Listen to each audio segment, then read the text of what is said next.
से सवाल लो। एक थी गौरैया और एक था गबरा, दोनों एक दूजे के परम संगी। जहाँ भी जाते जब भी जाते साथ ही जाते, एक साथ खाते पीते और एक साथ सोते। इंसान होते ही दोनों खोते से निकल पड़ते दाना चुगने और शाम होते ही खोते में आग घुसते। अपनी थकान मिटाते और दिन भर के देखते सुने में अपनी हिस्सेदारी बटाते। एक शाम गौरैया बोली, आदमी को देखते हो कितना रंग बिरंगा कपड़ा पहनते हैं, कितना फपता है उन पर। खान फपता है, कपड़ा पहन लगता है यार लड़कियां छुप गए हो। कपड़ा पहनने से आदमी की कुदरती खूबसूरती ढक जाती है। तुझे पता है तो अभी तो तेरी सुबह गाया कर एक कदम मेरी आंखों के सामने है। रोगी रोगी जन्नत मेरे आंखों में चमक रही है। अगर अब तू मानव की तरह अपने शरीर को कपड़े से ढक लेगी तो तेरी खूबसूरती ओझल हो जाएगी कि नहीं? कपड़ा केवल अच्छा लगने के लिए नहीं बल्कि मौसम की मार से बचने के लिए भी लोग पहनते तू हैं। समझती नहीं, कपड़ा पहन कर जाड़ा गर्मी बरसात को सहने की शक्ति जाती जा रही है। इस कपड़े में बड़ा लफड़ा भी है। कपड़ा पहनते ही पहनने वाले की औकात का पता चल जाता है। आदमी आदमी की हैसियत में भेद हो पैदा हो जाते हैं। फिर भी आदमी कपड़ा पहनने से बाज नहीं आता है, रोज नए नए कपड़े सिलवाता रहता है। कपड़ा पहनने से आदमी केवल अपनी लाज ही नहीं बल्कि हाथ पर जो भगवान ने काम करने के लिए दिए हैं उन्हें भी मोजे और दस्ताने से ढक लेता है। सर पे जो लटे हैं उन्हें भी टोपी से ढक लेता है। अपन तो नंगे ही बस हैं। उनके सिर पर टोपी कितनी अच्छी लगती है ना, मेरा भी दिल करता है टोपी पहनने। तू टोपी का करेगी क्या? टोपी तो आदमियों का राजा पहनता है। जानती है एक टोपी के लिए कितनों के टाटू लग जाते हैं। जरा सी गलती हुई नहीं कि टोपी उछलते देर नहीं लगती। अपनी टोपी सलामत रहे इसी वजह से कितनों को टोपी पहनानी पड़ती है। मेरी माँ तो इस चक्कर में पड़ी मत। गबरा तो तनिक समझदार इसलिए शक्की, जबकि गौरैया की जिद्दी और तुमकी पक्की। ठान लिया तो ठान लिया, उसको ही जीवन का लक्ष्य मान लिया। कहा गया ना, जहाँ चाहे वही राह है। मामूल के मुताबिक अगले दिन दोनों घुरे पर दाना चुगने निकले। चुगते चुगते गौरैया को रुई का एक पाहा मिला और वो चहक चहक कर जाने लगी। मिल गया मिल गया मिल गया। अरे क्या मिल गया रे? मिल गया, टोपी का जुगाड़ मिल गया। तुझे पता है तेरे जैसा ही एक बाबा था। रास्ते में चलते चलते उसे एक चाबुक मिला। चाबुक बड़ा लचकदार और चाबुक बड़ा उमदा और काफी लचकदार था। शायद किसी घुड़सवार के हाथ से छूटकर गिर गया होगा। वह बाबरा चाबुक मिलते ही सीखने लगा, कहने लगा, चाबुक तो मिल गया, अब बचा 3 घोड़ा लगाम के। ये चाबुक तो रास्ते में पड़े मिलने से रहे। उसने ताउम्र यही कहता रहा। उसने अपनी सारी काम धंधा छोड़कर ताउम्र यही कहता रहा। बाकी बचा 3 घोड़ा लगाम दिन, बाकी बचा 3 घोड़ा लगाम दिन। गबरा उसे समझाते हुए बोला। इसके बाद गौरैया रुई का पाहा लिए एक दुनिया के पास चली गई और बड़े मनोहार से बोली, दुनिया भैया इस रुई के फारे को ढूंढो। अरे तू जाती है कि नहीं? देखती नहीं मुझे राजा जी के लिए रजाई बनानी है। एक तो यहाँ का राजा भी ऐसा है जो चाम का दाम चलाता है, ऊपर से तू आ गई फोकट की रुई दिखाने। भैया इसे ढूंढो, आधा आप ले लेना और आधा मुझे दे देना। दुनिया को अपनी जिंदगी में आज तक इतनी खरी मजूरी कभी ना मिली थी। सोना आने में 8 आने मजूरी तो उसके लिए सपना थी, पर झट तैयार हो गया। घर खर्चा कर उसकी दादी बच उठी। उसने बड़े मन से रुई धुनी, उसमें से आधा उसने ले लिया और आधा गौरैया ने। इससे उत्साहित गौरैया एक कोरी के यहाँ गए और कहने लगे, कोरी भैया इस धुनी रुई से सिर काट दो। कोरी की कमर झुकी हुई थी, उसने बदन पर झुक्का डाल रखा था। वह बड़ी अनिच्छा से बोला, तुम लोग यहाँ से भागते नहीं, देखते नहीं मुझे अभी राजा जी के अचकन के लिए झूठ काटने हैं। मुझे फुर्सत नहीं मुफ्त के मन लाल गाने की। भैया क्या इस मुल्क में हर काम सिर्फ राजा जी के लिए ही होता है? कोरी ने उसे आंख भर देखा। तुम किस मुल्क से आई है? जानती नहीं यहाँ का चलन? खट मरे बर्धा बैठा खाए कुरन। यहाँ पर सभी काम राजा जी के लिए होते हैं, राजा जी के नाम पे होते हैं। मना मत करो भैया, इसका सिर काट दो, आधा आप ले लेना और आधा हमें दे देना। कोरी भी तैयार हो गया। इतनी वाजिब मजूरी मिलने पर काम ना करना मूर्खता होती। तन करके उसकी तकलीफ जैसी ज्यादा धैर्य करने लगी। काफी महीन और लच्छेदार सूत काट दिया उसने। कदम कदम पर मिलते कारीगरों के सहयोग ने गौरैया को आगे बढ़ने पर और उत्साह दिया। इसके बाद गौरैया और गबरा एक बुनकर के यहाँ गए और इजरार करने लगे। बुनकर भैया इस कटर सूट से कपड़ा बुन दो। बुनकर के अकबक होकर देखने लगा। हटते हो कि नहीं यहाँ से? देखते नहीं, अभी मुझे राजा जी के लिए बागा बुनना है। अभी थोड़ी देर बाद ही राजा जी के गले में हाजिर हो जाएंगे। साव करे भाव तो चबाव करे चाकर। इतना कर बुनकर अपने काम में मशरूफ हो गया।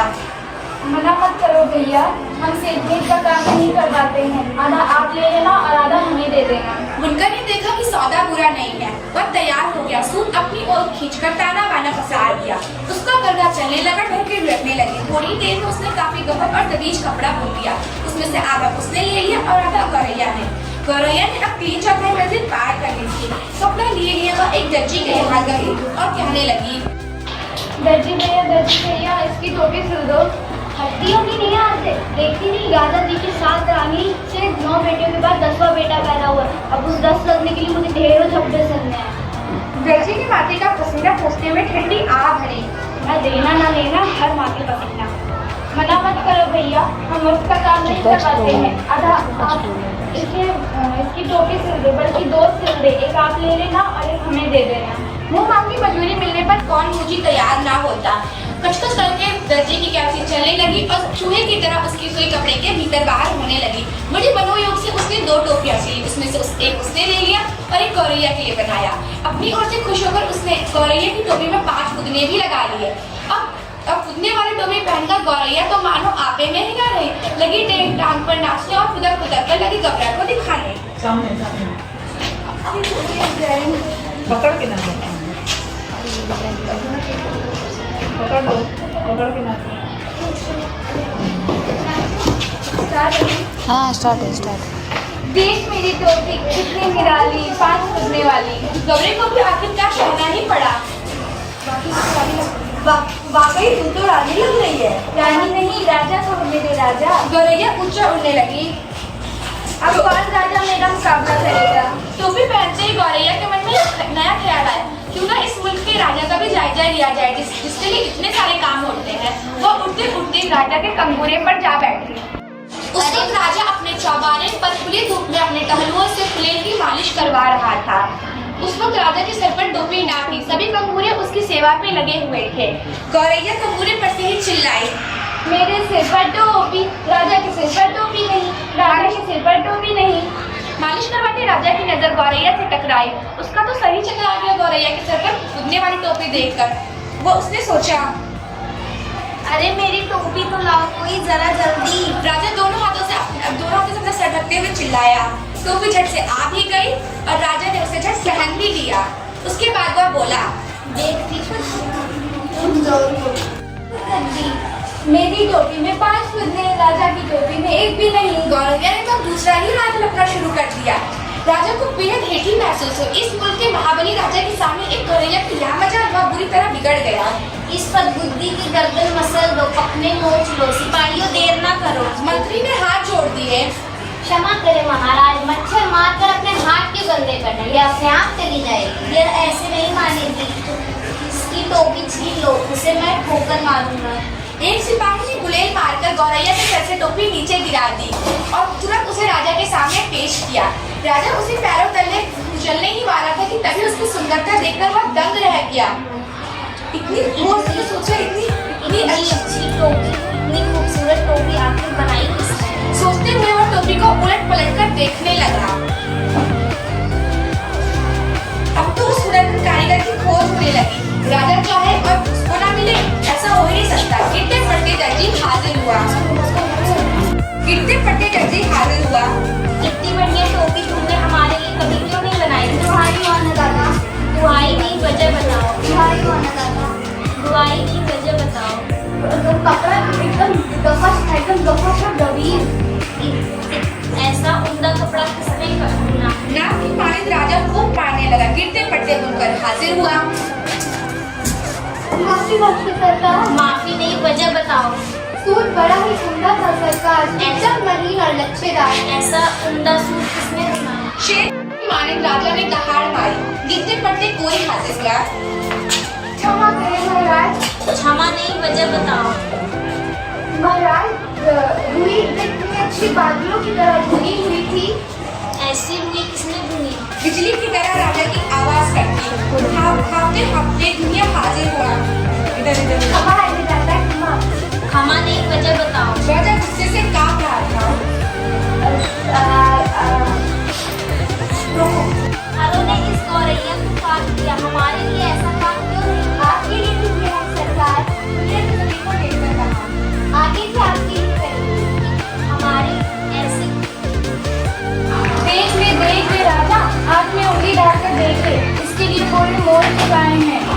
राजा तो कंगाल है, इससे एक टोपी भी नहीं जुड़ती, इसलिए तो इसने मेरी टोपी छीन ली।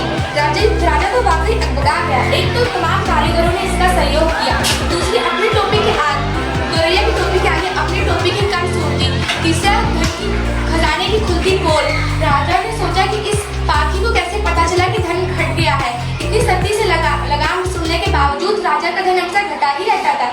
आखिर इतने ऐसो आराम का बहुत खजाना उठाए भी तो कैसे? तमाम लोग निकल आए या अनोखा तमाशा देखने। यह गौरैया तो राजा का स्कूल खोल ही देगी। राजा खुद भी मनी मन घबरा रहा था, इसलिए वह झट से बोला, इसकी टोपी वापस कर दो। सिपाहियों ने राजा की बात मानी और कंगूरे पर से टोपी को हवा पर उछाल दिया। गौरैया ने वह टोपी झट से पहन ली और अब फिर से चिल्लाने लगी, यह राजा तो डरपोक है, मीरा डरपोक, मुझसे डर गया, तभी तो इसने मेरी टोपी लौटा दी। इस पर मंत्री ने बोला, कौन किसी मुकुट के मुंह लगे, क्यों मंत्री जी? कहकर राजा ने अपनी टोपी कसकर पकड़ ली।